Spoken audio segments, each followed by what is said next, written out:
ओम नमः शिवाय। मैं मुकेश कुमार मिश्र अपने चैनल एस्ट्रोलॉजी एंड आयुर्वेदा में आप सभी मित्रों का हार्दिक अभिनंदन करता हूं।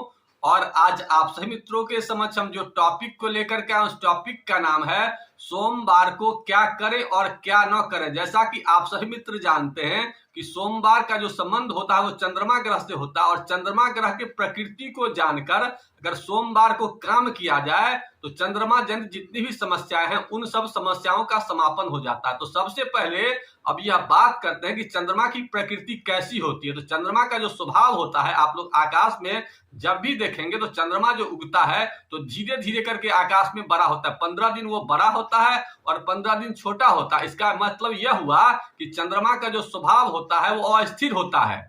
और चूंकि चंद्रमा देखने में सुंदर होता है तो ये कहा जा सकता है कि चंद्रमा जनित जो भी लोग होते हैं या चंद्रमा का जो स्वभाव होता है वो रसिक मिजाज होता है। और साथ ही साथ चंद्रमा का अगर संबंध देखा जाए तो विशेष रूप से आपका जल तत्व से आपके शरीर में होता है। तो जल तत्व जनित जितनी भी समस्याएं हैं उन सब समस्याओं का आप समापन कर सकते हैं। और चंद्रमा का संबंध मन से होता है, मानसिक समस्याओं से होता है।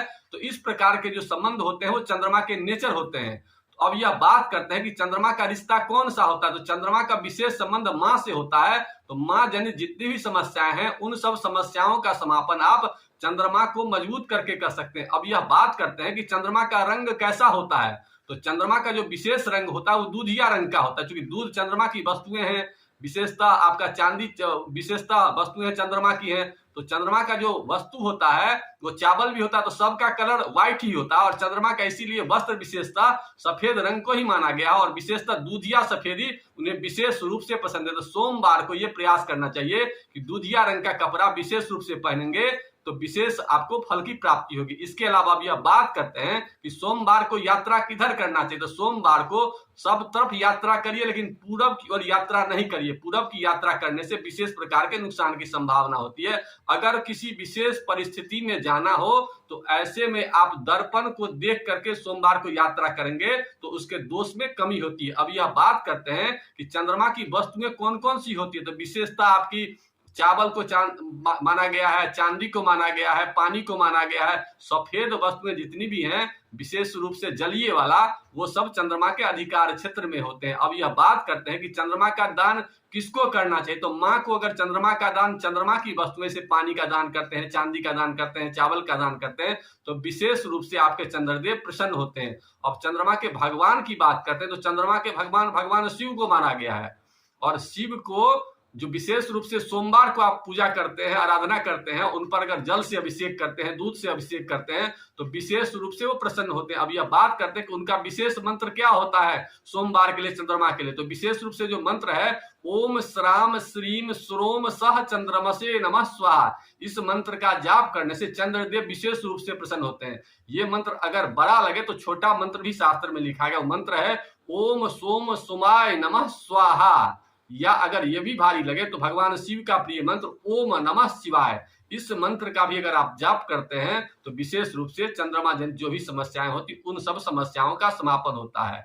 अब यह बात करते हैं कि विशेष वैसे लोग जो कर्क राशि से संबंध रखते हैं, मेंटल डिप्रेशन में ज्यादा रहते हैं, और ऐसे लोग जिनका मूलांक 2 है या भाग्यांक 2 है उनके लिए कुछ विशेष उपाय बताने वाले हैं। तो विशेष उपाय की जानकारी देने से पहले आप लोगों से पहले निवेदन है मेरा कि अगर आप लोगों ने अब तक हमारे चैनल को सब्सक्राइब नहीं किया तो कर लीजिए। और साथ ही साथ अगर आप लोग अपनी जन्म कुंडली का विश्लेषण करवाना चाहते हैं या ज्योतिष शिक्षण चाहते हैं तो नीचे दिए नंबर पर संपर्क करके उस जानकारी को भी ले सकते हैं। अब यह बात करते हैं कि ऐसे लोग जो मानसिक रूप से विशेष डिप्रेशन में रहते हैं या जिनकी राशि कर्क राशि है, जिनका मूलांक 2 है या भाग्यांक 2 है, उन सब के लिए एक विशेष उपाय है, उस उपाय को लिख लीजिए। सबसे पहले एक चांदी की व्यवस्था करनी है। चांदी अगर न हो तो विशेष रूप से आप एक 2 मुखी रुद्राक्ष की व्यवस्था करिए, और 2 मुखी रुद्राक्ष भी न हो तो आप सफेद रंग का कोई सूती कपड़ा की व्यवस्था करिए या सूती धागा की व्यवस्था कर सकते हैं। इन तीनों में से जो भी आपके पास उपलब्धता हो उसको बढ़िया से शुद्धिकरण कर लीजिए, गंगा जल वगैरह से पवित्र कर लीजिए। और पवित्रता के बाद या तो सुबेरे पूजा के समय में या नहीं तो शाम में जब चंद्रमा उगता है उसके समय वहां पर जाकर के बैठ जाइए, और बैठने के बाद वहां पर उसको अपने हाथ में लीजिए। और हाथ में लेने के बाद अगर घर में करते हैं तो शिव की तस्वीर हो, अगर रात में बाहर में कर रहे हैं तो भगवान शिव के सामने तो नहीं लेकिन शिव का ध्यान करिए और भगवान चंद्रदेव को देखते हुए ओम श्राम श्रीम श्रोम सह चंद्रमसे नमः स्वाहा या ओम नमः शिवाय या ओम सोम सोमाय नमः स्वाहा का 108 बार जप कीजिए।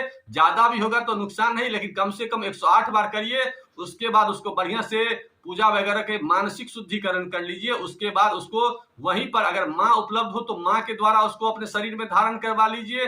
रुद्राक्ष वैसे लोग ही पहनेंगे जो लोग सात्विक विचार के हैं, जो लोग मांसाहार नहीं पहनते। और जो लोग मांसाहार करते हैं उनको करना क्या है रुद्राक्ष को कि रात को किसी शीशा के बर्तन में उसको रख लीजिए और सुबह उसका नित्य दिन पानी पिएंगे तो आप देखेंगे मानसिक डिप्रेशन या जो भी आपके कैल्शियम से संबंधित समस्या है उन सब समस्याओं का समापन होने लगेगा और चंद्रमा जनित जो भी समस्याएं हैं वो सब ठीक होने लगेंगे। इन्हीं बातों के साथ आज के एपिसोड को यहीं विराम देते हैं।